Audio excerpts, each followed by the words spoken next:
Alright, I'm going to make a video about spiritual ascension. So, what do I mean by spiritual ascension? Basically, um, there's many ways to go about that process of basically taking where you're at spiritually and making efforts to grow or ascend. I'm going to get specific so I don't sound so out there. Specifically, I'm talking about meditating on the chakra system.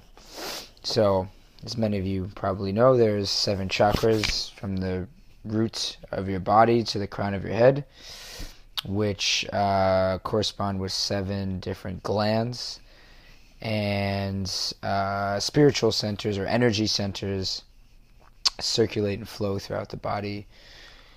And you can meditate on them. It's not too difficult to do. There's certain mudras, hands, positions you can use to meditate on them. There's also sound frequencies you can listen to. You can buy bowls and singing bowls and tap them, and it will resonate for a certain frequency. Or you can go on the internet and listen to many of the available frequencies in order to heal and strengthen whichever chakra you like.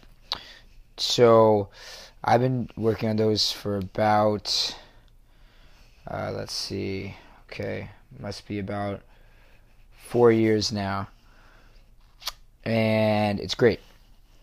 And it's a very interesting process in that when you go from one stage to the next, it's like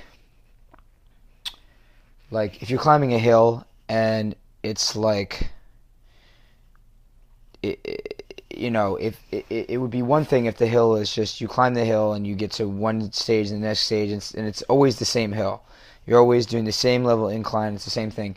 With the meditation, you get to a certain hill, or a certain stage in the hill, and then the hill turns upside down, and now you're walking in like an entirely new reality. And you can still climb up at that point, and yet you're doing it from an entirely different vantage point. So that's very exciting. It can also be very challenging. So I've been very excited by and intrigued by the possibility of, okay, let's say it turns upside down, or it's green is blue and red is orange. That I'm going to keep going. Let's keep going. Let's keep just doing the same routine that I was doing from when I was just starting and I was eager to see results, to making the same efforts when I've seen remarkable results. So that's very exciting about this process, is that you can always do it. Like, even if you have a breakthrough and you're able to transform a gland in your body and your mind, and all of a sudden your vision changes and your movement changes and your perception changes, and you've had an amazing breakthrough through meditation, that very moment you can keep meditating and just see, okay, what's next? And it might not be anything remarkable, although you're setting yourself up for the next breakthrough. So the same way, top athletes, they keep training no matter what. They may have had the best game of their lives. Next day they're in the gym. The same goes for meditation. If you want to really reach your greatest potential, it's important to keep challenging yourself. So, so I think all too often in our culture in this day and age, we think of spirituality as being something that's very out there and very confusing and impossible to grasp or understand. And the truth is that it's all very reasonable, and it's very normal. That that there are simple steps you can take to any type of spiritual practice, Most spirituality is based in compassion. So, my meditation pursuit is it's a form of spirituality. It's more of a form of meditation. It depends on which words you want to use. Um, you can almost call it a form of like health, like call it internal health. Um, I used to go to a psychologist and a psychiatrist, and it didn't feel right. So, I knew that, I still had challenges that I wanted to overcome, and I wanted a way to do that. So I turned to meditation because I felt like it was more natural and that it was more honest. What I love about good meditation is that it does bring you closer to nature because we have this, our bodies, our minds are nature. We come from the earth. We come from the same place as trees and plants and insects and bacteria and, all living things. We all come from the same source. We have the same rhythms and patterns. If you look at the branches of the tree, it looks very similar to the organization of synapses in the brain. Why? Because these are natural organic patterns. So, very often in the modern world, we get very disconnected from those rhythms, from those patterns, and we begin to suffer because of it. And I live in New York City, I live in Brooklyn, so it's very easy to get out of those patterns. I do my best to get to the parks and, appreciate nature when I see it. Still, it's difficult in, 2016 to be very in tune with nature. So I noticed that when I was in high school, I was about 14, 15, that I started to really suffer, and I didn't know why. And I was like, why was I suffering? Why was I suffering? And I eventually, I did research of, what is a person? What is life? And I saw, where we come from. I studied, primal human beings. I studied hunter-gatherers. I studied psychology. I studied evolutionary psychology. That was a very eye-opening field. And I learned that basically we're not meant to just sit in small spaces and look at screens all the time. We're not designed for that. And if you try to do that, you're going to suffer. So I started to really try to commit myself to doing things that were more accord with my natural order. Led to prayer, more exercise, treating people with respect, treating myself with respect, appreciation, gratitude, hard work, things that felt more natural, going on my natural instincts.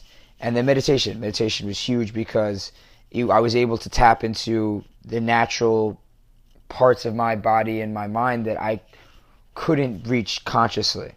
So what the meditation does is basically you have 7 energy centers, and there's many ways to describe them. They're basically these chakras. Chakra means wheel in Sanskrit. So they're basically these spinning wheels that are constantly moving or trying to move. And if there's a blockage, let's say you have an experience when you're young that causes you to be fearful. Now you have a blockage, right? And you can remove it by someone saying, hey, it's not that bad. And you're like, okay, and then it's gone. If that doesn't happen, you probably keep that blockage. And that blockage is not just in your mind, it actually is in your physiology. Your tissue becomes taut, and it becomes in your nervous system that your nerves becomes pinched. And that's there as an adaptation. So that now there's a perceived threat and there's a perceived response to that threat, which is a tightening in your system and a blockage in your chakra. So, naturally we don't want to live that way. Naturally you want to live without fear because you're able to accomplish more. You're able to overcome your weaknesses. You want all of your chakras to be clean and clear because you're able to be more positive. So basically the meditation, what it will do, for the case of your root, is to mediate that fear. So it puts you in, so you listen to a sound frequency, or you do a mudra like this.